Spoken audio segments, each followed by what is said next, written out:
दोस्तों आज हम जानेंगे भगवान हनुमान के जन्म की कथा। भगवान हनुमान माता अंजना और केसरी नंदन के पुत्र थे। पहले अंजना एक अप्सरा हुआ करती थी।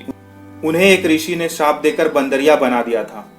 अपने बचपन में अंजना ने एक बंदर को पैरों पर खड़ा होकर ध्यान लगाते देखा तो उन्होंने उस बंदर को फल फेंक कर मार दिया।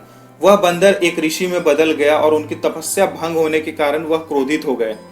ऋषि ने अंजना को श्राप दिया कि जिस दिन अंजना को किसी से प्रेम हो जाएगा उसी क्षण वह बंदरिया हो जाएंगी। अंजना ने ऋषि से बहुत माफी मांगी और उन्हें क्षमा करने को कहा, परंतु ऋषि ने एक नहीं सुनी और अंजना को श्राप देकर कहा कि वह प्रेम में पड़ने के बाद बंदरिया बन जाएंगी, परंतु उनका पुत्र भगवान शिव का रूप होगा। कुछ समय बाद अंजना जंगलों में रहने लगी और वहीं उनकी भेंट वानरराज केसरी से हुई, जिनसे प्रेम होने पर वह बंदरिया बन गई। वानरराज केसरी की ओर से प्रस्ताव रखने पर अंजना मान गई और दोनों का विवाह हो गया। अंजना ने घोर तपस्या की और भगवान शिव से उनके समान एक पुत्र मांगा। एक बार की बात है, अयोध्या के राजा दशरथ अपनी पत्नियों के साथ पुत्रेष्टि हवन कर रहे थे। यह हवन पुत्र की प्राप्ति के लिए किया जा रहा था। हवन समाप्ति के बाद गुरुदेव ने प्रसाद की खीर तीनों रानियों में थोड़ी थोड़ी बांट दी, परंतु खीर का एक भाग एक कौवा अपने साथ उस जगह ले गया जहां अंजनी मां तपस्या कर रही थी।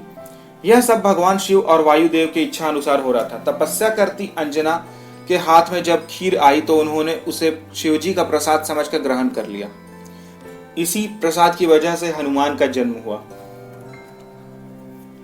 महावीर हनुमान को भगवान शिव का 11वां रुद्र अवतार कहा जाता है और वे प्रभु श्री राम के अनन्य भक्त हैं।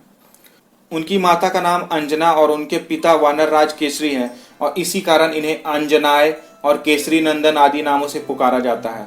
हनुमान के जन्म में वायुदेव का योगदान होने के कारण इन्हें पवन पुत्र भी कहते हैं। इंद्र द्वारा वज्र के प्रहार से हनुमान जी की ठुड्डी, जिसे संस्कृत में हनु कहते हैं, वह टूट गई थी, इसलिए उनको हनुमान का नाम दिया गया।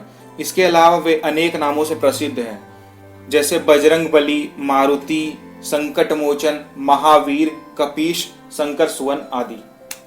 धन्यवाद दोस्तों। इसी तरह की और जानकारियों के लिए कृपया हमारे चैनल को सब्सक्राइब करें। धन्यवाद।